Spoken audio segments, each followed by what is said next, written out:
Muito boa noite, meus amigos do Travessia. Hoje estamos voltando para mais uma aula remota, né? E com a temática seguinte. Hoje falaremos sobre a administração do estoque. Bem, vocês já observaram que aí em cima nós estamos começando com uma interrogação. Aqui vamos começar a aula de hoje, né, com algumas indagações. Qual a sua experiência com estoque? Talvez, imagino eu, que a experiência mais próxima de estoque, né, no âmbito familiar, seja a despensa das nossas casas. Né?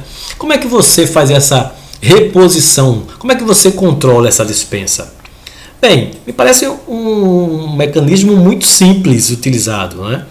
A princípio, quando você percebe que está faltando algum ingrediente, algum objeto, né, você vai lá e faz a reposição, né, no supermercado mais próximo. De uma forma muito simples, né, fazendo isso basicamente. Mas em uma empresa, como é que a gente consegue essas fontes junto ao fornecimento para repor, para manter esse estoque? Já pararam para pensar nisso?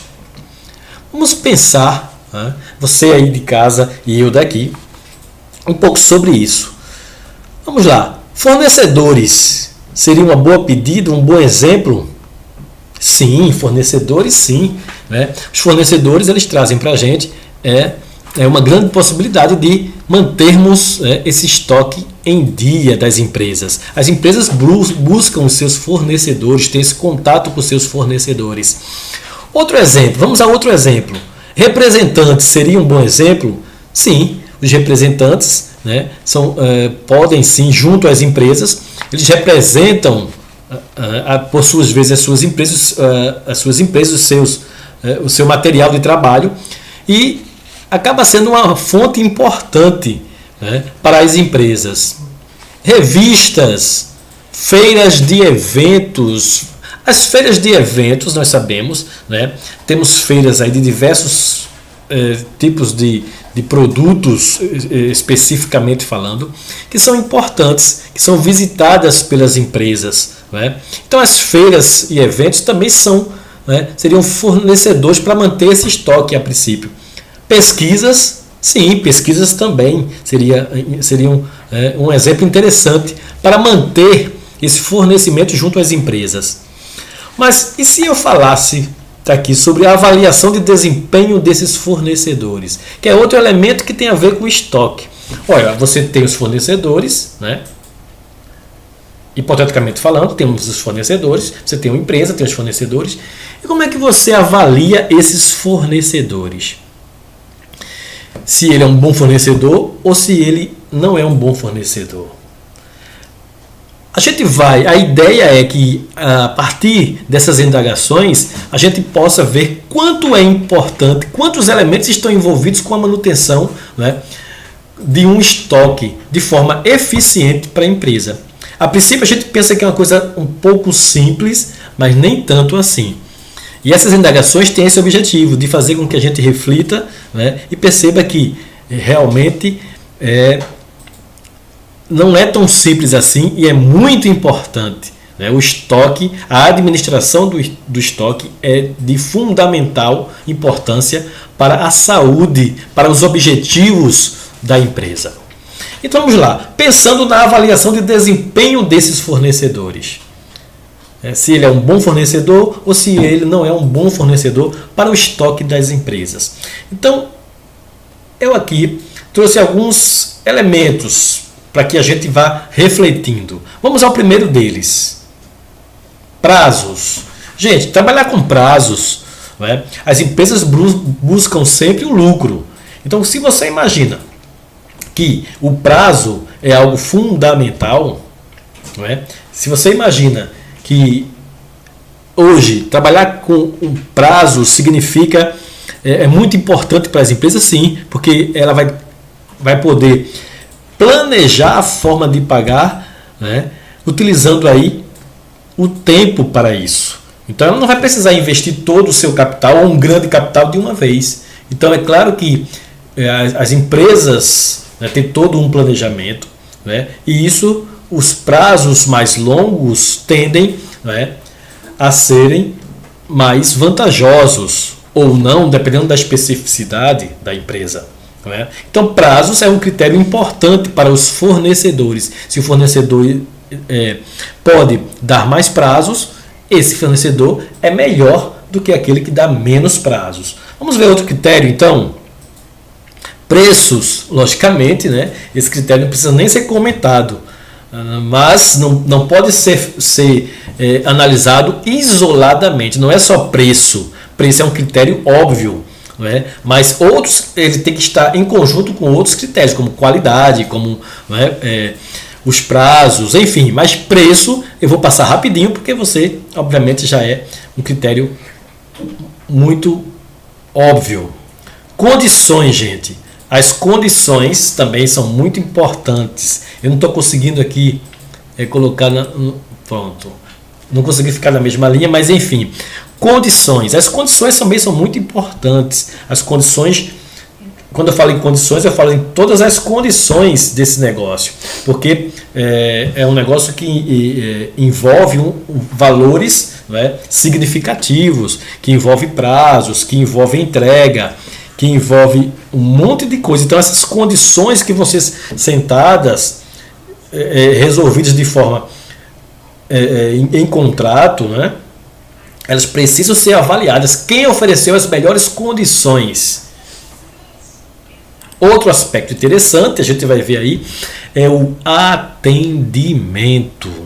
Deixa eu subir um pouquinho aqui. Olha, o atendimento é muito importante, porque é esse atendimento, essa forma de os dois lados disporem, apresentarem suas condições, apresentarem suas conclusões, é muito importante, porque esse entendimento é que vai facilitar o negócio. Então, o atendimento, o atendimento, ele vai ser algo crucial, né? Tá sempre disposta a atender os pedidos, né? Então, eu tenho uma empresa, eu faço uma solicitação, então aquela empresa está sempre disposta a atender, está sempre solícita. Então, isso é muito importante no aspecto do desempenho dos meus fornecedores. Outro aspecto que eu quero deixar bastante claro aqui é a flexibilidade. Gente, flexibilidade é muito importante. O que quer dizer isso? Olha, por exemplo, de repente, eu consigo, a minha empresa, houve uma demanda de última hora de, sei lá, 50 mil peças. E aí, se o meu fornecedor ligar para o meu fornecedor e ele não tiver como mandar minha matéria-prima, e se ele não tiver, e aí, como é que eu vou resolver isso? Eu vou perder minha venda? Então, flexibilidade o meu fornecedor, ele tem a capacidade de me atender, de modificar, de se adequar às exigências que minha empresa possa ter ao longo do ano, ao longo dessa necessidade da minha empresa, as necessidades da minha empresa. Então, flexibilidade é algo muito importante, né? É um dos critérios importantes para que você possa escolher o seu fornecedor.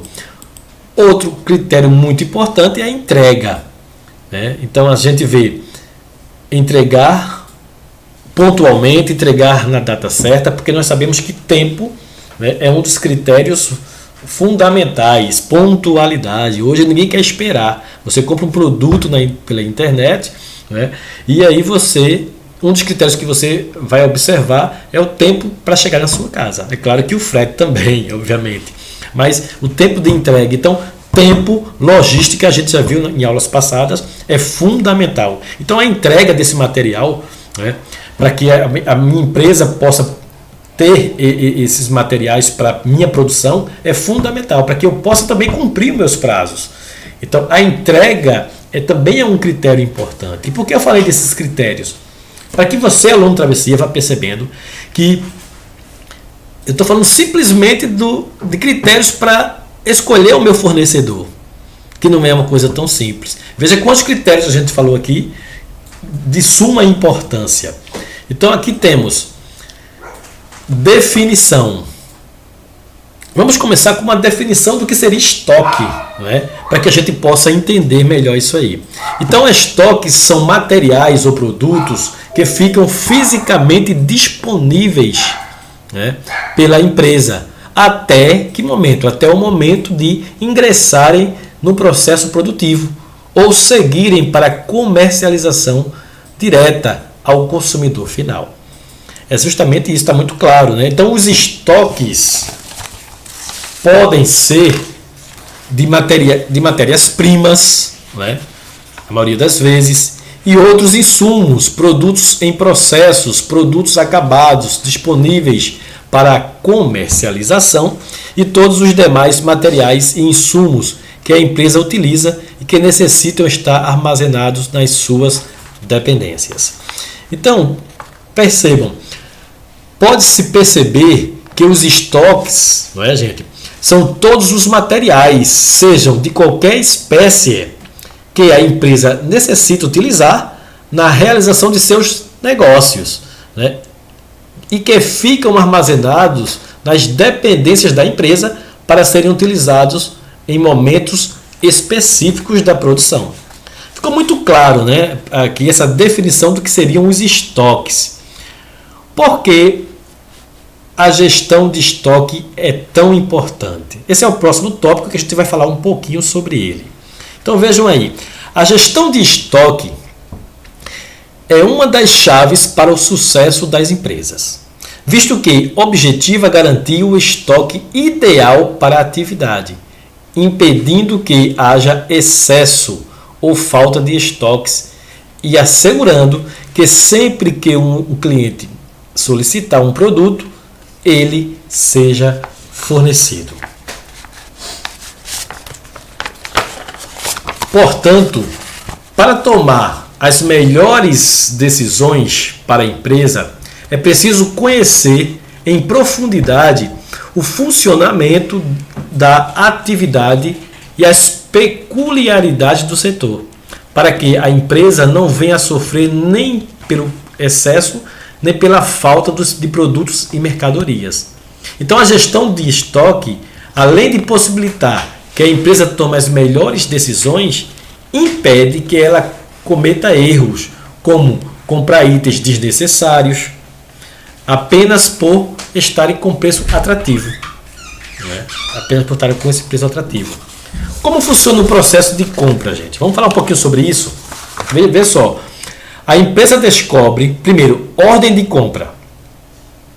O que é isso? A gente está falando do como funciona o processo de compra. Né?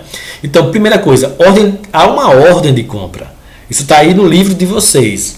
Então, a empresa descobre a necessidade de comprar um produto. O que é que acontece? O setor que deseja realizar a compra, aliás, aciona o setor de compras por meio de ordem de compra. Feita essa ordem, que é um documento que explica a sua necessidade, o setor de compras planeja as suas atividades para atender essa ordem de compra. Deixa eu dar uma ajeitada aqui, porque esse material ficou... engoliu um pouco aqui da aula. Só um instante para a gente... Esse é o computador do meu filho e realmente ele não é muito... Não sei mexer muito bem, mas vamos lá. A segunda parte é contratação do fornecedor. Então, feita essa primeira parte, que é a parte de ordem de compra, vamos para a segunda parte. Entenderam, né? A empresa descobre a necessidade de compra de um produto. Através de quê? O setor que deseja realizar essa compra aciona o setor de compras por meio da ordem de compra, que nada mais é do que um documento que explica a sua necessidade. Por sua vez, o setor de compra planeja as suas atividades para atender às ordens desse setor. Segunda parte, pesquisa e seleção. Como é que funciona essa parte? O setor de compras pesquisa e seleciona fornecedores de materiais ou produtos. Para escolher bons fornecedores, o que acontece? São considerados alguns critérios. Aqui a gente já falou, né? Nível de qualificação técnica, qualidade do produto ou serviço, pontualidade na entrega, qualidade no atendimento, preço, formas de pagamento. Então, pesquisa e seleção, né, é fundamental. Outra etapa importante é a contratação do fornecedor. Então, o setor de compras faz o pedido aos fornecedores. É o setor de compra que vai fazer esse pedido, porque ele é responsável por isso. Por meio de quê? Por meio da internet, né? A fim de adiantar o processo. É importante fazer um contrato deixando claras as obrigações e os direitos de cada parte. Claro que não vai ser de boca, isso vai ser através de um contrato, né, que terá que ser cumprido, terá que ser seguido. A última etapa é o controle do recebimento. É claro que você pediu, a matéria-prima vai chegar, o material vai chegar, e é preciso que haja um controle dessa etapa. Quando recebe a entrega enviada pelo fornecedor, é o setor de compras que vai verificar se tudo que foi encomendado chegou de forma certa. Então, por exemplo, a especificação, a quantidade, a qualidade, as condições. Se tudo estiver em ordem, o setor libera a entrega conferida para o estoque. Então, esse setor de controle ele é muito importante. Vocês percebam aí, não é, que as etapas devem ser seguidas, né, para que haja o sucesso. Né? O controle, controlando os estoques. É a próxima etapa, né, que diz o seguinte: estoque de segurança. Vamos falar um pouco. Quando eu falo de controle de estoques, a gente tem essa questão de estoque de segurança. E o que seria isso? É o sistema de computador automaticamente que faz o quê? Automaticamente faz um novo pedido de compra. Em que momento? Sempre que o estoque de determinado material chega nessa marca. Então prestem atenção. Sempre que o estoque, quando eu faço um estoque de segurança, a empresa faz um estoque de segurança, ela está fazendo, na verdade, um gatilho. Toda vez que chegar naquela marca ali, automaticamente o computador vai fazer um novo pedido daquele item que chegou naquele limite mínimo. Né? Isso é um estoque de segurança, que muitas empresas usam, porque ele é eficiente. Né? Ele vai evitar que passe despercebido um item importante. Mas será que é tão simples assim? Mas será que o processo de compra é só isso? Né?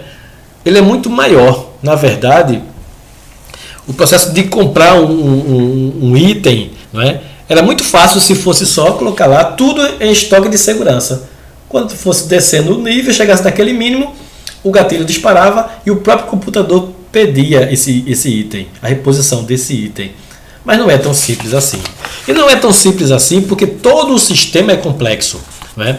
Há uma cadeia de suprimentos, que significa o seguinte: a administração da cadeia de suprimentos envolve toda a linha de produção.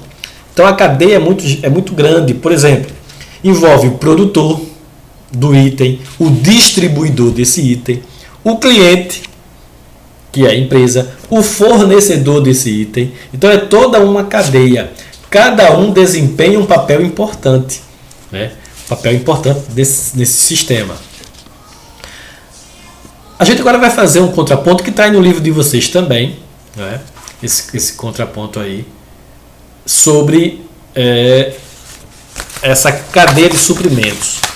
Como era visto no passado e como é visto atualmente. Então vejam só, no passado o que é que acontecia? Temos aí a visão antiga e a visão atual. O que é que diz a visão antiga? Como era feito antigamente, há um tempo atrás? As empresas tinham relações de curto prazo, ou seja, de tempo mínimo com os fornecedores. Então a gente percebe que a palavra-chave aí a palavra realização. Elas tinham, aliás, relações. As empresas tinham relações, né, de curto prazo. Essas relações não eram estreitadas, né? E o que é que acontece atualmente agora? As empresas possuem relações de longo prazo com os fornecedores. E qual a importância dessas relações? Gente, vê só. Vamos fazer aqui um exemplo para vocês entenderem. Vamos supor que você vende um objeto. É diferente você vender um objeto para um consumidor que passou ali no seu comércio, transitando, passando pela cidade, comprou o seu objeto. É diferente essa relação com um consumidor que tem uma relação com você, que está sempre comprando a você. É diferente a relação, não é verdade? E essa relação mais próxima cria um vínculo, e um vínculo importante, porque acaba fazendo parte do processo, acaba influenciando o processo. Ele como cliente e você como, né, o vendedor do produto. Mas aí veja, imagina a relação de uma empresa com o seu fornecedor. Então essa relação cria vínculos de responsabilidade, né? de vínculos que vão ajudar ambos os lados, vão favorecer ambos os lados. É muito melhor do que na visão antiga. Outro aspecto interessante é o seguinte: as empresas faziam pedidos isolados. As empresas faziam pedidos isolados ao fornecedor. Antigamente. Hoje, como é que acontece? Na visão atual, como é que acontece? O fornecedor e empresa trabalham juntos desenvolvendo projetos com foco no cliente. Veja como mudou a visão. Antigamente a empresa ia lá e fazia um pedido isolado. Sabe? Eu quero tanto desse material. Agora eu vou no meu fornecedor e digo, olha, a gente tem uma relação. Olha, a gente precisa unir esforços para atender o meu cliente, que é o consumidor final. Então isso é muito bacana, porque acaba havendo uma parceria, e isso é muito massa. Todo mundo ganha. Tanto o fornecedor, que já tem um vínculo com uma empresa, eu como empresário também ganho, porque a gente tem os mesmos objetivos, e o meu cliente também ganha. Então isso é uma ideia muito, muito massa em relação à visão atual. Outra coisa que mudou é o seguinte: no passado a empresa fazia negociação com o objetivo de estimular a competição entre os fornecedores. O objetivo era estimular a competição para conseguir um lucro melhor, um preço melhor para mim. Mas eu como empresário hoje, qual é a visão? A negociação tem como objetivo trazer benefícios para os dois lados. Para os dois lados, entendeu? Tanto para mim como para o fornecedor. Isso faz com que o meu fornecedor também se sinta responsável pelo processo. Também se preocupe pelo sucesso da minha empresa. Quando eu penso só em mim como empresário, o meu fornecedor sabe que esporadicamente eu vou pedir uma quantidade de materiais a ele. Mas isso tem um preço. Então essa visão atual, ela é uma visão que traz muito mais parceria, né? E isso é muito importante para a manutenção dos estoques. Isso é muito bacana para a manutenção dos estoques, em termos de qualidade, em termos de comprometimento, em termos de prazos, em todos os critérios que a gente já falou no começo dessa aula. Para finalizar, a gente vai falar aqui de alguns métodos de controle do fluxo de estoques, né? Que está aí no livro de vocês também, que diz o seguinte. Aqui temos o primeiro deles, né? Essa sigla aqui, primeiro que entra, que quer dizer primeiro que entra, primeiro que sai. Isso tem a ver com métodos de controle do fluxo que ocorre nos estoques. Então, primeiro que entra, primeiro que sai.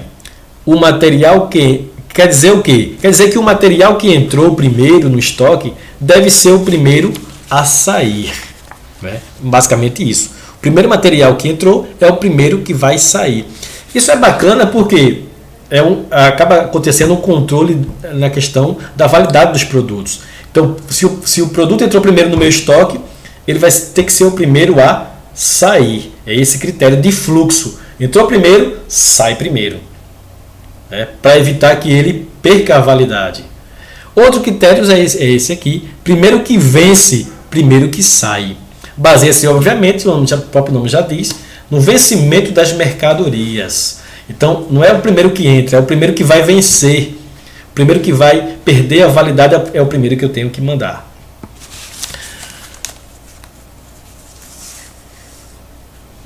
Vamos falar agora um pouco, não é? Estamos aqui para que a aula não fique muito longa, e vocês tenham dificuldades, dessa questão aí do método de consumo, né? Método de consumo do último período. Bem, trata-se, na verdade estamos falando de métodos, né? Antes de falarmos de métodos, é importante aqui, eu coloquei para você, que essa definição aqui de planejamento de volumes, que é, na verdade, a sazonalidade. Que quer dizer o quê? É o efeito de aumento de vendas de um produto ou serviço de acordo com a época do ano. Nada mais é do que o efeito, né, o aumento da venda de determinado produto relacionado ao período do ano. Como tem aí um exemplo para ficar bem mais claro na cabeça de vocês. Por exemplo, o aumento do consumo de sorvete no verão, né? Ou pacotes de turismo. Quando é que vende mais pacotes de turismo? Obviamente que são nas férias. Então a gente percebe que a sazonalidade é esse efeito. Então o produto não vende igual o ano todo. O produto vende dependendo do produto, a boa parte dos produtos ele vende mais em determinada época, né? Obviamente. Por exemplo, aqui nós temos períodos de vender roupas, as lojas, né, que vendem esse gênero estão muito ligadas a épocas do ano, pelo menos aqui no Nordeste, não é? Então o que é que a gente observa? Os métodos. Isso tem a ver com o próximo assunto, a próxima abordagem que a gente vai fazer, que são os métodos de consumo que ocorrem. Então temos aí 3 métodos para avaliar. O primeiro deles, método de consumo do último período. Quer dizer o seguinte, trata-se de comprar o mesmo volume de materiais consumido no período anterior. Então é o seguinte, eu tenho uma empresa, né? E eu uso esse método, quer dizer o seguinte, que eu vou comprar sempre o mesmo volume de períodos anteriores. Pode ser que eu queira comprar para esse mês o mesmo volume, né, de materiais para manter o meu estoque do mês passado. Pode ser que eu use o trimestre passado para esse trimestre. Então, o que eu comprei no último período, um período X que eu escolho, pode ser um mês, 2 meses, 3 meses, eu uso para esse período agora. Então esse método de consumo a gente percebe que tem a ver com aquelas empresas que trabalham com objetos que mantêm o mesmo nível de venda o ano todo. Então se eu mantenho o mesmo nível de venda, eu posso comprar os mesmos insumos, eu posso comprar os mesmos materiais para manter a mesma matéria-prima para manter o meu estoque. Por quê? Porque eu vou vender mais ou menos a mesma coisa durante o ano todo. Mas se eu não vendo igual, eu tenho que usar outro método, por exemplo, método da média móvel. Como é que ele funciona? Calcula-se a média dos materiais comprados ou gastos em vários períodos anteriores, em vez de considerar apenas o último período. Então eu vou usar aqui, a quantidade de, por exemplo, vou fazer um exemplo aqui bem claro que está no livro de vocês, falando sobre a quantidade de desinfetantes. Então eu vou usar a média. E como é que eu tiro essa média? Nos últimos 5 meses, como aqui no exemplo, 1, 2, 3, 4, nos últimos 5 meses, eu vou colocar a quantidade de desinfetantes, só a título de exemplo, que eu gastei. No primeiro mês foram 3, no segundo 5, no terceiro 4, no quarto 5 e no quinto 3. Então eu vou tirar uma média desse quantitativo. E como é que eu faço isso? Muito simples, né? Vocês que são bons em matemática já sabem. Eu vou colocar a média sobre a quantidade de meses. Então vou somar tudo, deu obviamente aqui esse somatório 20. O somatório deu 20 aqui. E a quantidade de meses foram 5 meses dividido pela quantidade de meses. 20 dividido por 5, 4 unidades. Então, a média dos últimos 5 meses são 4 unidades. Ok? A próxima delas é a média ponderada. São 3, essa é a última. Esse médio dá pesos diferentes aos períodos. É basicamente isso, né? A média ponderada quer dizer que ela avalia a importância de determinado fator. Então os pesos são diferentes. Vou dar pesos diferentes. Se o período é mais recente, o peso é maior. Se o período é mais antigo, o peso é menor. Vamos ver se dá para explicar aqui, que ficou no finalzinho aqui a tabela, né? Eu não estou conseguindo puxar eu não estou conseguindo aqui mexer, toda vez volta, não dá. Vamos ver se dá para explicar com essa tabela aqui, gente. Então vejam só, o que quer dizer na verdade? Lembrem-se, essa média ponderada ela tem a ver com dar pesos diferentes. E como é que eu vou dar pesos diferentes? Olha aqui. Então temos aqui, ó, primeiro, segundo, terceiro, quarto e quinto meses. Quantidade de desinfetantes vocês já sabem. Mas agora eu vou dar pesos diferentes a cada mês. Quanto mais distante, menos peso. Então o mês 1 está mais distante de mim hoje, peso 1. O mês 2, um peso maior do que o mês 1, porque o mês 1 está mais distante de hoje. Então, peso 2. Mês 3, peso 3. Mês 4, peso 4. E o mês 5, peso 5. Observe que o mês mais próximo, ele tem o quê? O peso maior, peso 5. O mês mais distante, ele tem um peso menor. E aí como é que eu faço? É só multiplicar a quantidade pelo peso, né? E aqui vão dar essas médias, que no final você faz o somatório e vai dar aqui 4 é a média ponderada. A gente vai ao último assunto dessa aula de hoje, que está no livro de vocês, falar sobre método de gestão. Eu estou dando uma carreirinha na aula porque para que ela não fique muito longa, né, e acabe prejudicando vocês no entendimento. Método de gestão. Então vejam só, curva ABC é apenas um dos exemplos do método de gestão. E o que é que ele significa? Esse método de gestão baseia-se em 3 pilares fundamentais para estabelecer a importância da manutenção de cada produto no estoque. São eles: o giro, o faturamento e a lucratividade. Olha só, isso aqui é importante. São eles, se baseiam no giro, o faturamento e a lucratividade. De acordo com esses critérios, os itens de estoque são classificados em 3 tipos. Vamos lá? Então a gente vai ser classificado, essa curva ABC tem a ver com o giro, né, que é a rapidez, né, que ele vai girar, o faturamento e a lucratividade. Os itens do tipo A, eles são as mercadorias mais importantes e com maior valor.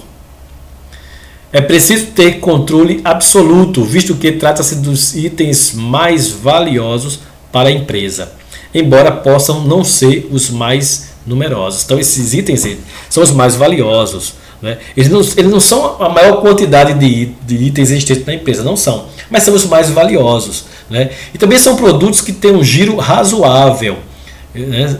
Uma saída, um giro razoável, então relativamente médio, giro médio, mas que giram alta lucratividade. O lucro é alto, o faturamento é alto, então são itens do tipo A. Os itens do tipo B, por sua vez, eles são os bens de valor médio e por isso não são aplicados controles tão rigorosos como aqueles aplicados aos itens classificados como A. No entanto, é preciso controlar principalmente a quantidade desses itens em estoque, visto que eles tendem a ser os mais numerosos. Já os C, eles são os menos valiosos para a empresa, de modo que não é tão importante adotar muitos controles para eles. Esses itens, frequentemente, podem ser excluídos dos inventários rotativos, por exemplo. Eles devem ser mantidos em pequenas quantidades no estoque, apenas para garantir o atendimento de eventuais demandas. Gente, essa foi a aula de hoje.